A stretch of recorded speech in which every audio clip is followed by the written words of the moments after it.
Grabe, nakakalungkot ito mga kaibigan na siguradong ikalulungkot ng mga supporters ng dating Pangulong Rodrigo Duterte.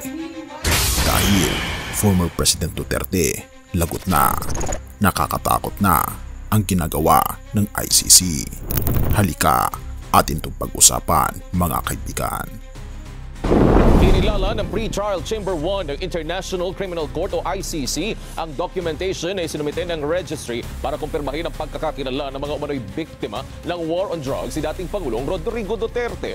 Ang hakbang ay magbibigay daan para kilalanin sila o ang kanilang representasyon para makibahagi sa proceedings. Sinabi ng Chamber na re-repasuhin nila ito on a case-to-case basis, pending assessments at sa rekomendasyon ng registry. Hanggang sa maitatag ito, babantayan ng Office of Public Counsel for Victims ang collective interest ng mga aplikante. Binigyang diin sa utusan ang ongoing legal proceedings na hinaharap ni dating Pangulong Duterte at matiyak na maririnig at mabibigyan ng patas na representasyon ang mga biktima.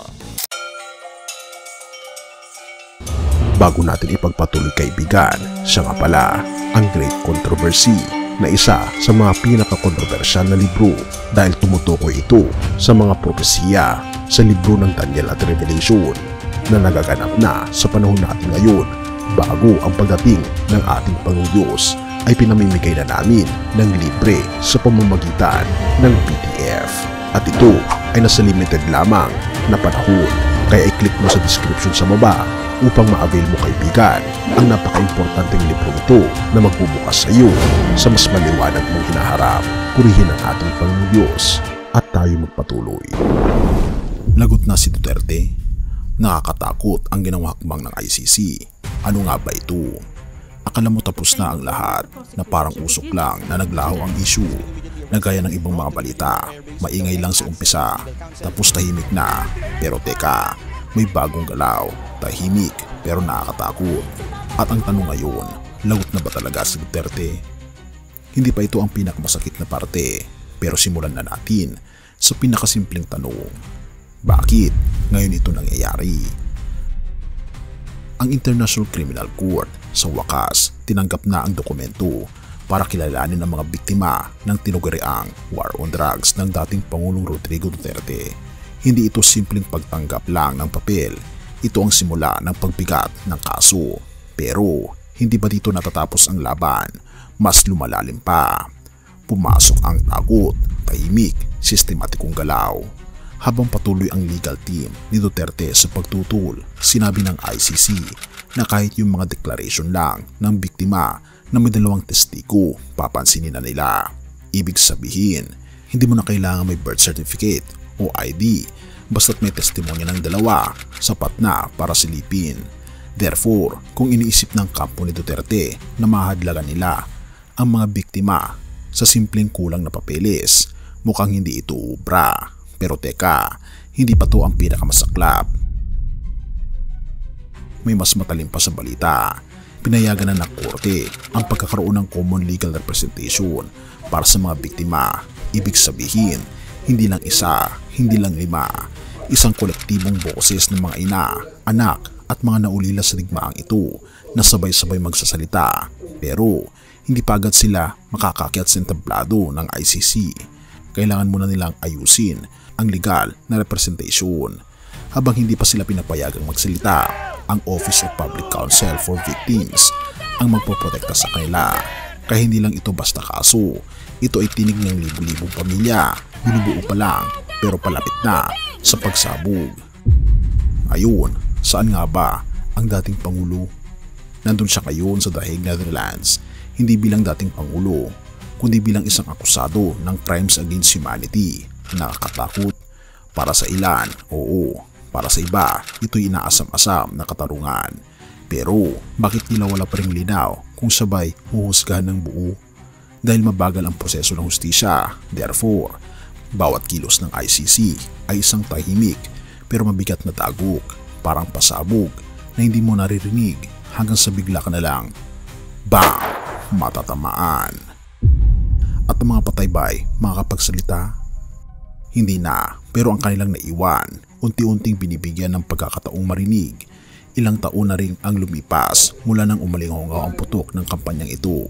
Ilang bangkay na ang naibaon, ilang nanay na ang umiiyak, Gabi-gabi, tahimik, nananalangin na marinig sila. Pero ngayon, ang ICC ay nakikinig. Tahimik pa rin, oo, pero hindi na bulag. Hindi rin bingi. Kaya lagot na ba si Duterte?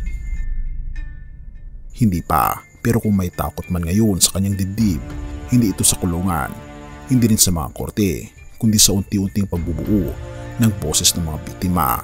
Therefore, kapag dumating ang araw ng paglilitis, hindi lang si Duterte ang harap sa hukuman, kundi ang buong anino ng nakaraan. Ngayon, ikaw ang tatanungin ko, kaibigan. Ikaw, anong panig ng kasaysayan ang gusto mong kabibilangan? Tapos na ang katahimikan. Umuugong na muli ang tanong ng katarungan. At kung napanood mo ito hanggang dulo, ikaw rin bahagi na ng kasaysayan. Have mercy, O God, at purihin ang ating Panginoon. Unang Pedro 2 verse 23, na siya nang siya'y inalipusta ay hindi gumanti ng alipusta, nang siya'y magbata ay hindi nagbanta, kundi pinagkatiwala niya sa ganap na humahatol. Sa gitna ng kaguluhan, takot at mga kasalanang gawa ng tao, hindi natin maikakaila ang matinding paghihirap ng mga inosente. Tulad ng libu-libong biktima ng karahasang tila kinalimutan, ang kanilang tinig ay nanatiling buhay. Ngunit sa harap ng lahat ng ito, isang halimbawa ang bumabalik sa ating puso. Walang iba kundi ang ating Panginoon Jesus. Siya na inosente, hindi nakasala. Siya na inakusahan, pinahirapan, pinako sa krus.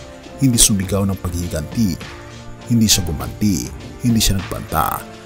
Bagkus ipinagkatiwala niya ang lahat sa Diyos Ama na makatarungan. Kahit sa gitna ng mga kasong hinaharap ni Duterte, sa sigaw ng mga pamilya ng biktima ng war on drugs, sa mga di umano'y sistematikong patayan, hindi lang hustisya ang isinusulong. Ito rin ay paanyaya sa atin na tumingin sa ating Panginoon Kristo na sa kabila ng sakit, ng kawalan ng boses at tila walang hustisya, may isang Diyos na nakakaalam ng lahat. Jesus is our standard of justice. Hindi siya manhid sa pagdurusa ng tao. Siya mismo ay naging biktima ng maling hustisya upang tayo bigyan ng tunay na pag-asa, kaibigan. Purihin ang ating Panginoon Diyos at tayo manalangin. Aming Diyos na makapangyarihan sa lahat, sa gitna ng kaguluhan sa aming bayan, sa panaghuwi ng mga ina at sa takot ng marami, turuan niyo po kaming tumingin sa iyo. Ikaw ang aming hukom, ikaw ang nagsasauli ng hustisya. Punuin niyo po kami ng pananampalataya na hindi bumibitaw sa katotohanan, ngunit marunong ding maghintay, magtiwala at magmahal gaya mo. Sa iyo namin ipinagkakatiwala ang hustisya para sa aming bayan, o aming Panginoon Diyos. Ikaw ang katotohanan, ang daan at ang buhay. Salamat po, aming Panginoon Diyos, sa inyo pong patnubay sa amin at sa inyo pong pag-ibig sa amin. At salamat sa pagdinig ng aming mga panalangin at patawarin po kami sa lahat ng aming pagkukulang at pagkakasala, sapagkat ito may samot hiling sa matamis na pangalan ng aming Panginoon Jesus. Amen.